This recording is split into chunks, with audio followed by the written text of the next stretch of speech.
यौगिक प्रणाली में हमेशा एक निरंतर फैलते हुए ब्रह्मांड की बात की गई। पहली बार शीर्ष स्तर के भौतिक विज्ञानी ये मानने लगे हैं कि कोई शुरुआत या अंत नहीं, ये अंतहीन ब्रह्मांड। अगर आप अपने सिस्टम में अपनी जागरूकता का इस्तेमाल करके प्रवेश करते हैं तो इस सृष्टि का पूरा इतिहास इसमें लिखा हुआ है। 84 बार ये सृष्टि गरज चुकी है। हम इस 84वें गर्जन में 84 गर्जनों के कारण जो हुआ है, हम वहां हैं। 84 एक महत्वपूर्ण संख्या है आज हमारे जीवन में, चाहे हम इसके बारे में जागरूक हों या ना हो। 84 क्यों महत्वपूर्ण है? इसलिए क्योंकि यह सृष्टि गुजर चुकी है 84 घटनाओं से। 84 बार यह हो चुका है। यह 84वीं घटना है। आज आधुनिक विज्ञान प्रमाणित करता है कि पूरी सृष्टि बस कंपन है। यह मेरा आविष्कार नहीं है, यह वैज्ञानिक तथ्य है। जहां कंपन होता है वहां ध्वनि भी होगी। हाँ, क्या ये ठीक है? मैं तार्किक रूप से चरण दर चरण जाना चाह रहा हूं। जाने के और भी तरीके हैं, बस ऐसा करके मैं आपको एक अलग तरीके से समझा सकता हूं। लेकिन हम चरण दर चरण जाना चाहते हैं। जहां कंपन होता है वहां ध्वनि भी होगी। क्या ऐसा है? तो आप सिर्फ एक कंपन नहीं हैं, आप एक ध्वनि भी हैं, बल्कि एक शोर है। वे जो आवाज कर रहे हैं और वे जो नहीं कर रहे हैं, आप सभी लोग एक ध्वनि हैं। यही आधुनिक विज्ञान कह रहा है। और बहुत पहले किसी ने आपसे कहा था कि सबसे पहले शब्द था, और वो शब्द है भगवान। आप जानते हैं बहुत पहले ये कहा गया था। ध्वनि एक शब्द है ना? बल्कि एक शब्द ध्वनि है। फिलहाल मैं अगर हां कहूं, क्योंकि आप ये भाषा जानते हैं, तो आप उससे एक अर्थ जोड़ रहे हैं। अगर आपको ये भाषा ना आती, तो जहां तक आपका सवाल है, मैं बस एक आवाज पैदा कर रहा हूं, है ना? क्योंकि आप उनकी भाषाएं नहीं जानते, आपको लगता है कि वो कुछ अजीब आवाजें पैदा कर रहे हैं। नहीं, वे कुछ बोल रहे हैं।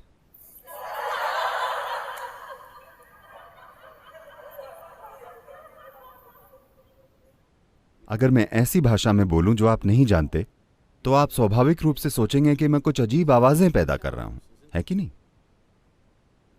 अगर मैं अभी इस समय तमिल में या कन्नड़ा या तेलुगु या कोई और भाषा में बोलूं जो आप नहीं जानते, आपको लगेगा मैं कुछ, आपको पता नहीं चलेगा कि मैं वाकई किसी भाषा में बोल रहा हूं या कुछ बकवास आवाजें पैदा कर रहा हूं, है कि नहीं? तो शब्द बस एक ध्वनि है। तो उन्होंने कहा कि वो शब्द है भगवान, क्योंकि कोई भी इंसान जिसने अस्तित्व को पास से देखा है, वो देख सकता है कि जिसे आप सृष्टि कहते हैं और जिसे आप सृष्टा कहते हैं, इन्हें अलग नहीं किया जा सकता। अगर आप उन्हें अलग करें तो सृष्टि का अस्तित्व नहीं रहेगा। जब तक कि इसे सृष्टा का निरंतर सहारा नहीं मिलता, एक पल के लिए भी यह सृष्टि की प्रक्रिया नहीं चल सकती, क्योंकि सृष्टि बन नहीं चुकी है, यह निरंतर बन रही है। हाँ, क्या आप निरंतर बन रहे हैं या बन चुके हैं? मैं उम्मीद करता हूं कि आप बन नहीं चुके हैं। आप एक जारी प्रक्रिया हैं। सृष्टि की भागीदारी के बिना सृष्टि एक जारी प्रक्रिया कैसे होगी? वो निरंतर भागीदारी है, वो अलग नहीं हो सकता। तो इसी वजह से उन्होंने कहा सबसे पहले शब्द था, मतलब पूर्ण अव्यक्त अस्तित्व, जिसकी जब अभिव्यक्ति शुरू हुई तो सबसे पहली चीज जो हुई थी वो ध्वनि थी। वैज्ञानिक भी सहमत हैं कि बिग बैंग हुआ था। बैंग मतलब ध्वनि है ना। भारत में बहुत सुंदर तरीके से व्यक्त किया गया है कि पहले और एकमात्र ईश्वर जो दुनिया के इस हिस्से में मौजूद थे वे थे रुद्र। रुद्र का मतलब है वे जो गरजते हैं, गरजने वाले। तो उन्हें रुद्र इसलिए कहा गया क्योंकि यही सृष्टि की शुरुआत है, क्योंकि ये एक गर्जन है। वैज्ञानिक इसे बैंग कहते हैं। अब वैज्ञानिक बैंग के सिद्धांत को वापस ले रहे हैं कि एक बिग बैंग हुआ था। वे कह रहे हैं कि कई बैंग हुए थे। तो आज के एक मशहूर भौतिक विज्ञानी जिन्होंने कई मशहूर किताबें लिखी हैं, हाल ही में उन्होंने एक किताब लिखी है। मैंने वो पढ़ी नहीं, मैं उनसे मिला। उन्होंने एक किताब लिखी है, एंडलेस यूनिवर्स। हां, अंतहीन ब्रह्मांड। हमेशा विज्ञान ने यह विश्वास किया है कि हर चीज की एक शुरुआत और एक अंत होता है। अब भौतिक विज्ञानी अंतहीन ब्रह्मांड के बारे में बात कर रहे हैं। यौगिक प्रणाली में हमेशा एक निरंतर फैलते हुए ब्रह्मांड की बात की गई है। पहली बार शीर्ष स्तर के भौतिक विज्ञानी ये मानने लगे हैं कि कोई शुरुआत या अंत नहीं है, ये अंतहीन ब्रह्मांड है। ये एक मशहूर सिद्धांत है जो अभी वैज्ञानिक समुदाय के बीच है कि ब्रह्मांड अंतहीन हो सकता है। तो जब मैं इनसे चर्चा कर रहा था, मैंने पूछा कि क्या यह संभव है कि वो एक बैंग नहीं बल्कि एक गर्जन थी, एक निरंतर गर्जन। उन्होंने इस बारे में सोचा और उन्होंने कई चीजों के बारे में सोचा और वे बोले यह हो सकता है। शायद वो एक बैंग नहीं था, वो एक गर्जन थी। वो एक पल में नहीं हुआ, वो कुछ समय तक गरजा और फिर धीरे धीरे सृष्टि बनने लगी। तो पहला रूप, पहले ईश्वर को गरजने वाला कहा गया। रुद्र मतलब गर्जन करने वाला। तो मैंने पूछा आपको क्या लगता है उन्होंने कितनी बार गर्जन किया होगा? वो बोले हम कह नहीं सकते। हम कह नहीं सकते क्योंकि हमारे पास जानने का कोई तरीका नहीं है कि कितनी बार, लेकिन निश्चित रूप से उन्होंने एक से ज्यादा गर्जन की थी। फिर मैंने कहा किसी दिन अगर आपकी खोज आपको वहां पहुंचाती है तो इसे एक सहायक चिन्ह के रूप में रखिए कि वे 84 बार गरजे थे। उन्होंने पूछा आप कैसे जानते हैं, किस आधार पर यह कह रहे हैं? मैंने कहा अपने सिस्टम में देखकर मैं कह रहा हूं कि सृष्टि ने 84 बार गर्जन किया है और ये आगे भी कई गर्जन करेगी। ये कुल मिलाकर 112 बार गर्जन करेगी। जब ये आखिरी बार गर्जन करेगी तब कोई शुरुआत और कोई अंत नहीं होगा, ये शाश्वत सृष्टि होगी। वो बहुत दूर है, पर मैंने उनसे कहा कि आप 84 को किसी तरह के सहायक स्तंभ के रूप में रखिए। आपके पास मशीन और गणित है, मैंने एक और एक कितना है यह भी नहीं सीखा। आपने ये सभी चीजें सीखी हैं, आप उन पर काम कीजिए। किसी दिन अगर आप एक संख्या तक पहुंचेंगे तो आप इस संख्या तक पहुंचेंगे, ये 84 होगा। ऐसा कैसे हो सकता है, उन्होंने पूछा। मैंने कहा अगर आप आज एक पेड़ काटते हैं तो लोग उसके तने में मौजूद छल्लों या चक्रों को देखकर कहते हैं कि पिछले 1000 सालों में अकाल कब पड़ा था, ज्यादा बारिश कब हुई थी, आग कब लगी थी, सब कुछ है ना। अगर आप अपने सिस्टम में अपनी जागरूकता का इस्तेमाल करके प्रवेश करते हैं तो इस सृष्टि का पूरा इतिहास इसमें लिखा हुआ है। 84 बार ये सृष्टि गरज चुकी है। हम इस 84वें गर्जन में हैं। 84 गर्जनों के कारण जो हुआ है हम वहां हैं। उन 84 सृष्टियों में से जो हुई हैं 83 हो चुकी हैं, ये वाली हो रही है। इनमें से जैसे सृष्टि हो रही है निरंतर, विलीन होना भी निरंतर हो रहा है। तो विलीन होने की प्रक्रिया कुछ सृष्टियों के लिए शुरू हुई और ये विलीन होती गईं। उनमें से सिर्फ 20 अब तक विलीन होने की प्रक्रिया में हैं। विलीन होने के अलग अलग स्तर हैं। बाकी की पूरी तरह से मिट चुकी हैं, सिवाय इसके कि आप अपनी जागरूकता में उन्हें देख सकते हैं, इस सृष्टि में देख सकते हैं, क्योंकि किसी रूप में इनमें उनका शेष भाग या अनुभव मौजूद है। उसी तरह जैसे आपके जीवन का अनुभव आपके हर काम में आपके साथ होता है, सृष्टि की प्रक्रिया भी हर सृष्टि का अनुभव अगली सृष्टि में अपने साथ लेती आई है, अगले में और उसके अगले में। हालांकि वे पूरी तरह से अलग हैं, हालांकि वे पूरी तरह से अलग हो सकती हैं। देखिए, आप स्कूल गए और फुटबॉल खेली, और ये 25 साल पहले हुआ था। अब अचानक से अब आप 45 साल के हैं और एक चोर आपके घर में घुस गया। जब आपके घर में चोर घुसता है, You are not going yeah like this. You will go like this. आप आ करके ऐसे नहीं करते, आप ऐसे करेंगे। क्योंकि आपका फुटबॉल का खेल अचानक ऐसी चीज जो आप पूरी तरह से भूल चुके हैं, वो कहीं आपके सिस्टम में है, वो बाहर आ जाती है। आप चोर को एक फुटबॉल की गेंद की तरह मारते हैं, न कि कराटे किक या कलरीपट्टू किक या किसी और तरह। तो वो अनुभव, आपने फुटबॉल शायद 1 महीने या 3 महीने के लिए खेली होगी, लेकिन वो अनुभव, उस अनुभव का बचा हुआ हिस्सा आप में अब भी गहरा समाया हुआ है और ये कहीं एक बिल्कुल अलग जगह में व्यक्त होता है। इसी तरह आप हर समय विकसित हो रहे हैं। इसी को हम कर्म कहते हैं। तो ये व्यक्तिगत कर्म है जिसके बारे में हम बात कर रहे हैं, लेकिन एक ब्रह्मांडीय कर्म होता है। सृष्टि का अपना कर्म होता है, क्योंकि सृष्टि खुद एक कर्म है ना? सृष्टि का बनना क्या ये एक काम नहीं है? काम मतलब कर्म, ये कर्म है। उस कर्म का बचा हुआ हिस्सा हमेशा अगले स्तर की सृष्टि तक और फिर अगले स्तर तक पहुंचता है। इस तरह से कुल मिलाकर 84 सृष्टियां हुई हैं या 83 हुई हैं। ये 84वीं हो रही है। इनमें से पुरानी सृष्टियां पूरी तरह से विलीन हो चुकी हैं। उनका अस्तित्व बस अपनी सृष्टियों में मौजूद अनुभव की छाप के रूप में है, पर वे जीवित नहीं हैं। लेकिन इससे पहले की 20 सृष्टियां अब भी अलग अलग स्तर पर जीवित हैं।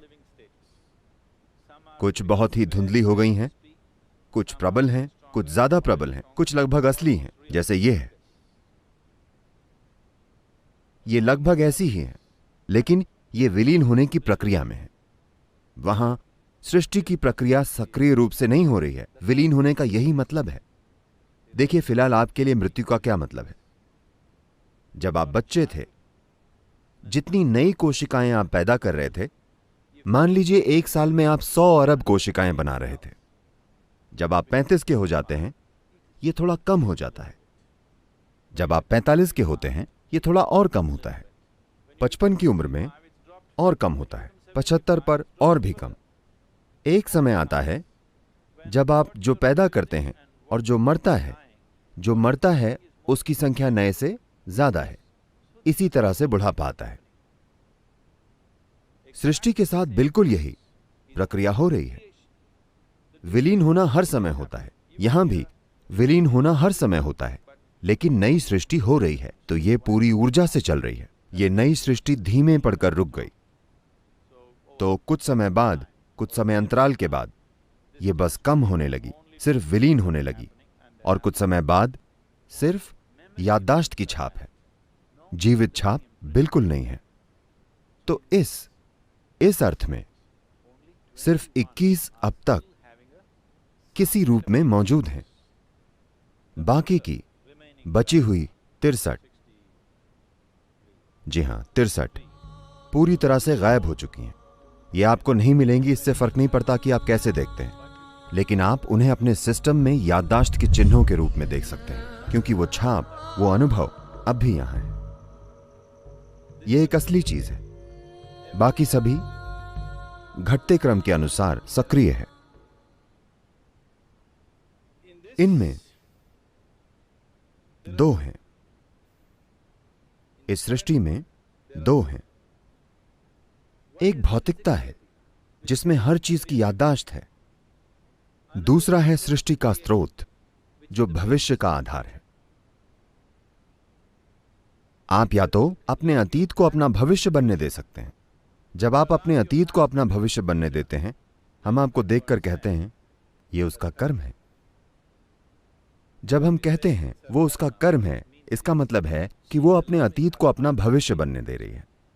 उसमें कोई नई संभावना नहीं है।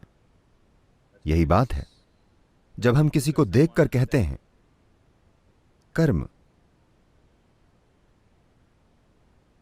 हम बस यही कह रहे हैं कि वे अपने अतीत को अपना भविष्य बनने दे रहे हैं। उनका वाकई कोई भविष्य नहीं है, वो खुद को दोहराएगा। जब आप कहते हैं मैं आध्यात्मिक मार्ग पर हूं, तो आप एक स्तर पर यह कह रहे हैं कि आप वाकई यह कह रहे हैं कि आप अपने अतीत को अपने भविष्य के रूप में दोहराने नहीं देना चाहते। आप अपने जीवन को चक्रीय नहीं बनाना चाहते। आप अपने जीवन को आगे ले जाना चाहते हैं। आप उसे चक्रीय नहीं बनाना चाहते। पिछला मंत्र जिसका अभी आप उच्चारण कर रहे थे वो है पुनरपि जननम पुनरपि मरणम। मतलब ये चक्र, मैं इसे किसी तरह तोड़ना चाहता हूं, क्योंकि जब आप किसी चक्र में आ जाते हैं, जब आप गोल घूमने लगते हैं, तो आप कहीं नहीं पहुंचने वाले। जब आप कहते हैं कि कोई गोल घूम रहा है, तो इसका क्या मतलब होता है? इसका मतलब बस ये होता है कि वो कहीं नहीं पहुंचेगा। तो जब हम कहते हैं ये उसका कर्म है, तो हमारा मतलब यही होता है कि वो कहीं नहीं पहुंचेगा, क्योंकि घूमते हुए उसे ऐसा लगता है कि ये नई यात्रा है, ये नई यात्रा है, क्योंकि उसकी याददाश्त बहुत छोटी है। हर किसी को भूलने की बीमारी है। मां के गर्भ से पहले क्या था या मां के गर्भ में क्या था उन्हें याद नहीं।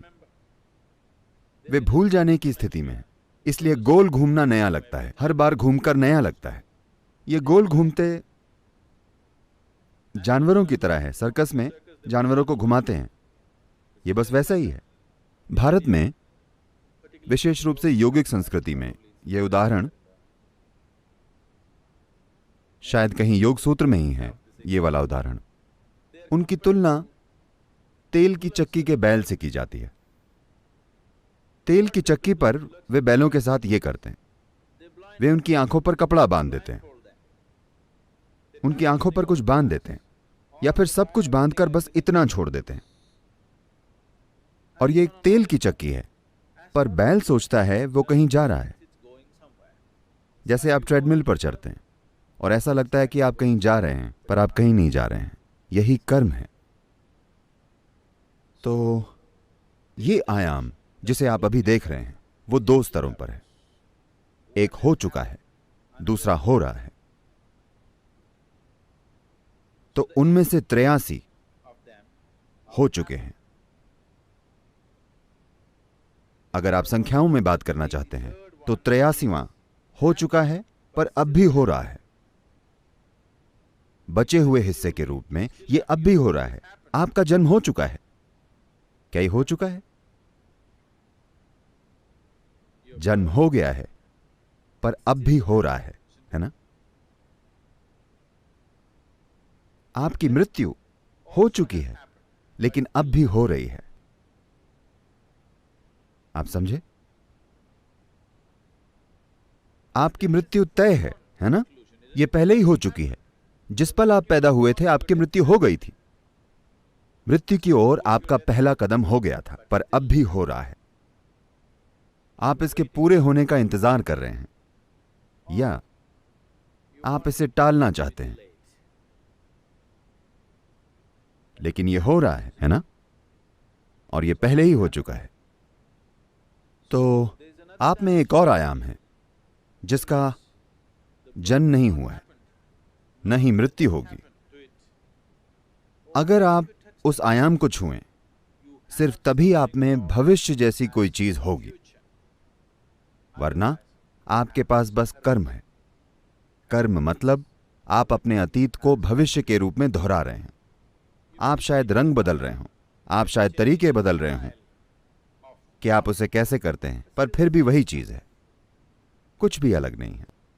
वही चीज जो गुफा में रहने वाला आदमी करता था, आप भी वही कर रहे हैं। तरीके और क्षमता शायद बदल गई हो, लेकिन चीज वही है। क्या ऐसा नहीं है? ये एक लंगर है, ये एक लंगर है। आपने लंगर फेंक दिया है और आप अपनी नाव को चलाने की कोशिश कर रहे हैं। ज्यादा से ज्यादा वो गोल घूम सकती है ना? तो हम लंगर खींचने की या लंगर की रस्सी काटने की कोशिश कर रहे हैं ताकि अगली बार नाव चलाने पर वो दूर चली जाए। तो पूरी आध्यात्मिक साधना इसी पर आधारित है कि आप मुक्त होना चाहते हैं। मुक्त का मतलब यह नहीं है कि आपको भूलना होगा, लेकिन आपको उस याददाश्त से मुक्त होना होगा जो आपको चलाती है।